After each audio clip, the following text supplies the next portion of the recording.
Must का अर्थ होता है चाहिए, या फिर यूँ कह लें कि अवश्य चाहिए, करना ही चाहिए, रुकना ही चाहिए, देखना ही चाहिए, सोचना ही चाहिए, राइट।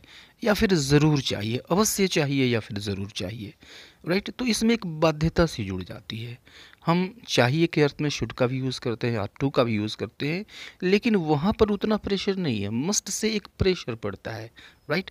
चाहे वो हम सलाह दे रहे हों, चाहे हम किसी की बाध्यता बता रहे हों, या फिर किसी को हम आदेश दे रहे हों, या फिर किसी चीज़ के बारे में अनुमान लगा रहे हों, तो यह जो चीज़ है, जो भी हम कर रहे हैं, गेस कर रहे हैं, अनुमान लगा रहे हैं, बाध्यता बता रहे हैं, किसी को सलाह दे रहे हैं, ऑर्डर दे रहे हैं, तो यह एक प्रेशर देता है, राइट। यह जो निश्चितता है अनुमान की, वो 100% तक हो जाती है, राइट। जैसे देखिए कि अगर हम ये कहते हैं you must go, you must go यानी तुमको जाना ही चाहिए, यानी ज़रूर जाना चाहिए, यानी शुड से वो फीलिंग नहीं आएगी जो मस्ट से फीलिंग आएगी, अट्टू से नहीं आएगी जो मस्ट से आएगी। यू मस्ट गो यानी तुमको ज़रूर जाना चाहिए, अवश्य जाना चाहिए, राइट। या फिर यू मस्टंट गो यानी तुम्हें अवश्य ही नहीं जाना चाहिए, राइट। तो यह सलाह है, वो भी प्रेशर के साथ सलाह है, राइट। यानी तुमको करना ही करना चाहिए, तुमको जाना ही जाना चाहिए, तुमको अवश्य जाना चाहिए, ज़रूर जाना चाहिए, राइट।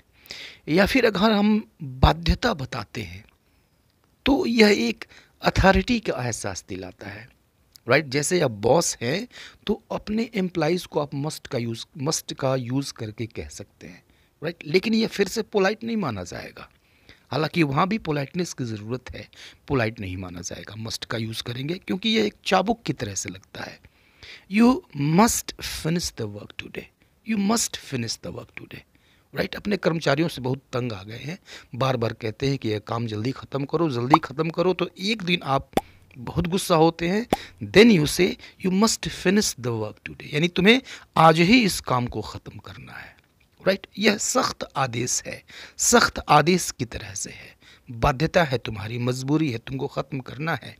या फिर she must stay till 5 o'clock यानी उसको 5 बजे तक रुकना ही होगा, अवश्य ही रुकना चाहिए, राइट। तो यह एक आदेश की तरह से है और उसका पालन होना ही चाहिए, उसको ऐसा करना ही चाहिए, राइट। ओके। तो अब देखिए मस्ट का यूज़ हम बी और वर्ब की आईएनजी फॉर्म के साथ भी करते हैं जब हमें किसी काम के कंटिन्यूटी के बारे में बताना हो कि उसको क्या कर रहा होना चाहिए। जैसे ही मस्ट बी मेकिंग मिसचीव्स, ही मस्ट बी मेकिंग मिसचीव्स यानी वह ज़रूर बदमाशी कर रहा होगा। आप जानते हैं कि वह बदमाशियाँ किया करता है, तो इस समय भी वह बदमाशी कर रहा होगा, मीन्स आप श्योर है, निश्चित है 100%, तो वह बदमाशियाँ कर रहा होगा, या फिर वह अवश्य ही बदमाशियाँ करते हुए उसको होना चाहिए, राइट। एक और एग्जांपल लीजिए, Sanjay must be studying, Sanjay must be studying. अब संजय बड़ा इंटेलिजेंट है, राइट। और जब आप देखते हैं उसे पढ़ता हुआ पाते हैं तो फिर आप गेस करते हैं, और गेस ये करते हैं कि ज़रूर वह पढ़ ही रहा होगा। सो संजय मस्ट बी स्टडिंग, शक की कोई गुंजाइश नहीं है, आप पक्का है, 100% पक्का है, तो आप मस्ट का यूज़ करेंगे। संजय मस्ट बी स्टडिंग यानी संजय पढ़ ही रहा होगा, यानी संजय को पढ़ ही रहा होना चाहिए, ऐसे कह लीजिए, अवश्य ही पढ़ रहा होना चाहिए, राइट। अब देखिए जब हम मस्ट को हैव और मेन वर्ब की थर्ड फॉर्म के साथ यूज़ करते हैं, राइट, तो हम ये बताना चाहते हैं कि कोई काम ज़रूर हो जाना चाहिए था, हम पास्ट में चले जाते हैं, कोई काम हो जाना चाहिए था या फिर किसी काम को कर लेना चाहिए था। जैसे he must have asked me, he must have asked me यानी उसे मुझसे पूछना चाहिए था, पूछ लेना चाहिए था, अवश्य ही पूछ लेना चाहिए था, राइट। या फिर योर फादर वॉज इल यानी तुम्हारे पिता बीमार थे, you must have stayed with him, you must have stayed with him यानी तुम्हें उनके पास रुकना चाहिए था, राइट। तुम्हें उनके पास रुकना चाहिए था, पास्ट की बात हो रही है, यानी तुम्हें ऐसा कर लेना चाहिए था, अवश्य ही कर लेना चाहिए था, ज़रूर कर लेना चाहिए था, राइट। नेक्स्ट यूज़ देखते हैं, must be plus adjective, adverb या फिर नाउन।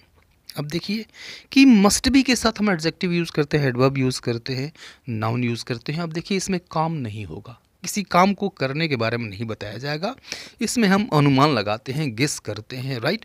और यह 100% पक्का आप श्योर है तो मस्ट का यूज़ करें, राइट। जैसे he must B at home, he must B at home यानी वह ज़रूर घर पर ही होगा, वह अवश्य ही घर पर होगा, क्योंकि आप जानते हैं कि इस समय वो घर पर ही होता है, तो आप पक्का हैं, इस बात को लेकर श्योर हैं कि इस टाइम वह घर पर ही होगा। ही मस्ट बी एट होम। एक और एग्जाम्पल देखिए, you mustn't be in the company of bad boys, you mustn't be in the company of bad boys यानी तुम्हें अवश्य ही बुरे लड़कों की संगत में नहीं होना चाहिए, राइट। तो जाहिर सी बात है आपको अवश्य ही नहीं होना चाहिए, ज़रूरी नहीं होना चाहिए। You mustn't be in the company of bad boys, right. Next use देखते हैं, नेक्स्ट स्ट्रक्चर मस्ट के साथ, मस्ट बी प्लस वर्ब की थर्ड फॉर्म। यह देखिए पैसिव स्ट्रक्चर है, यानी कोई काम आज ही ख़त्म हो जाना चाहिए, राइट। कमरा शाम तक खाली हो जाना चाहिए, राइट। ये सारी चीज़ें शाम तक बिक जानी चाहिए, राइट। तो यह एक कमांड की तरह से है, आप ऐसे बिहेव कर रहे हैं जैसे आप कोई अथॉरिटी हो, तो मस्ट जो है यह उस तरह का सेंस देता है जैसे अगर हम ये कहें कि काम आज ही ख़त्म हो जाना चाहिए, right. It means the work must be finished today, the work must be finished today, काम ज़रूर ही आज ही ख़त्म हो जाना चाहिए। या फिर कमरा शाम तक खाली हो जाना चाहिए, आप अपने टेनेंट को कह रहे हैं कि कमरा शाम तक खाली कर दो भाई, खाली हो ही जाना चाहिए। Means the room must be empty till evening, the room must be empty till evening. लेकिन देखिए यह पोलाइट तरीका नहीं है, मस्ट का जब यूज़ करते हैं तो एक झिड़की की तरह से है, राइट, एक डांट की तरह से है कि बस ये होना ही चाहिए, राइट। तो नेक्स्ट यूज़ देखते हैं मस्ट का, मस्ट का यूज़ हम देखते हैं, must have plus been plus main verb की थर्ड फॉर्म, यानी यह भी एक पैसिव वॉइस है, यह भी पैसिव वॉइस का स्ट्रक्चर है। यह पास्ट की बात करता है, राइट, यानी पास्ट में कोई काम हो जाना चाहिए था, ज़रूर हो जाना चाहिए था। जैसे देखिए उसे ज़रूर बुलाया जाना चाहिए था, राइट, पास्ट की बात हो रही है, पैसिव वॉइस है, उसे ज़रूर बुलाना चाहिए था। Means he must have been called, he must have been called, उसे ज़रूर बुलाना चाहिए था। यह काम आज ही ख़त्म हो जाना चाहिए था, यह काम आज ही ख़त्म हो जाना चाहिए था।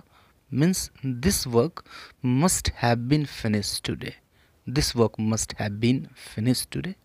तो आज के लिए, अभी के लिए इतना ही, मिलते हैं नेक्स्ट वीडियो में, तब तक के लिए goodbye and take care.